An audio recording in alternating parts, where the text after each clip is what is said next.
बोले श्री लक्ष्मी नारायण भगवान की जय। कथा कुछ इस प्रकार है। एक बार लक्ष्मी और नारायण धरा पर घूमने आए।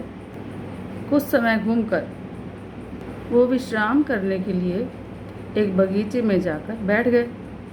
नारायण भगवान आंखें बंद करके लेट गए और लक्ष्मी जी बैठकर आसपास के नज़ारे देखने लगी। थोड़ी देर बाद लक्ष्मी जी ने देखा कि एक आदमी शराब के नशे में धुत गाना गाता हुआ चला जा रहा था। उस आदमी को अचानक ठोकर लगी, तो जिस पत्थर से उसको ठोकर लगी वह उस पत्थर को अपशब्द कहने लगा और गालियां देने लगा। लक्ष्मी जी को इस बात से बहुत बुरा लगा।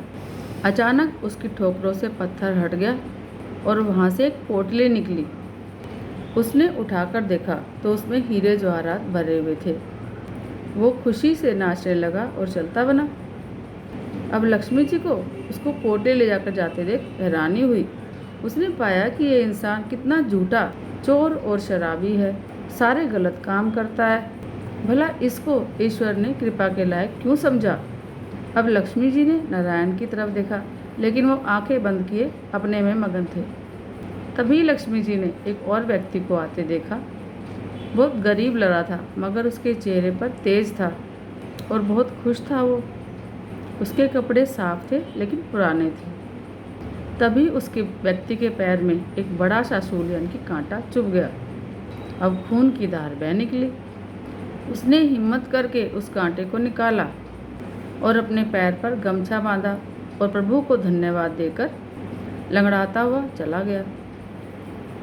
इतने अच्छे व्यक्ति की ये दशा, लक्ष्मी जी सोच रही थी। उन्होंने नारायण की तरफ देखा तो वो अभी भी आंखें बंद किए हुए अपने में मगन लेटे हुए थे। उन्हें अपने भक्त के साथ ये भेदभाव पसंद नहीं आया।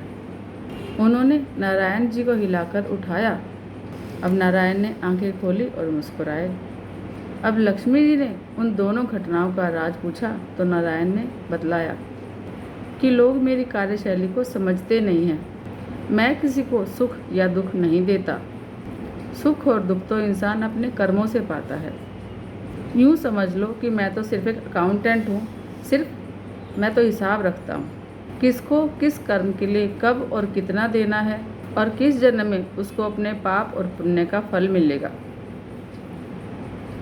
अब वो बता रहे हैं कि जिस आदमी को सोने से भरी पोटली मिली, दरअसल आज उसे उस वक्त पूर्व जन्म के अच्छे कर्मों के लिए एक राज्य का पूरा भाग मिलने वाला था, मगर उसने इस जन्म में इतने बुरे कर्म करे कि पूरे राज्य का मिलने वाला खजाना घटकर एक पोटली में बदल गया।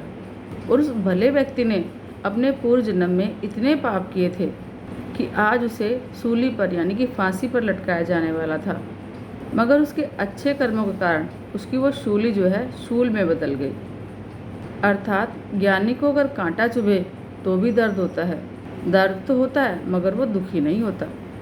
दूसरों की तरह वो भगवान को नहीं कोसता, बल्कि हर तकलीफ को प्रभु की इच्छा मानकर कि इस बात में भी कोई भला होगा, यह मानकर हर कष्ट सहकर भी ईश्वर का धन्यवाद करता है।